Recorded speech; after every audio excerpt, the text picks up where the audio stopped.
वंश न्यूज, दलित पीडित व शोषित जनतेचा खणखणीत आवाज पासून दूर असलेलं आपलं विधानसभा क्षेत्र आहे, त्याला विकासाच्या दृष्टीने या विदर्भातच नव्हे तर राज्यामध्ये सावनेर कळमेश्वरची विधानसभा ही एक नंबर करण्यासाठी दिवस रात्र एक करील, प्रामाणिकपणे काम करील।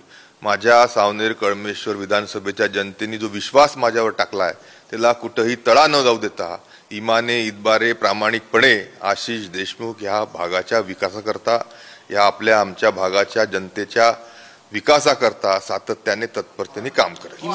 सामान्य जनतेने गुंडागर्दी नाकारली आहे असं म्हणाल तुम्ही? सावनेरच्या जनतेने नाही, नक्कीच। बघा, मी म्हटलं होतं 1.5 वर्षापूर्वी जेव्हा मी पुनर्प्रवेश भाजपामध्ये केला होता की सावनेर मधील दादागिरी उखडून टाकील, काटोल मधील काकागिरी फेकून देईल आणि या विदर्भामध्ये नानागिरी त्यानिमित्ताने ठेवणार नाही। आज संपूर्ण विदर्भ हा भारतीय जनता पार्टी महायुतीच्या पाठीशी उभा आहे।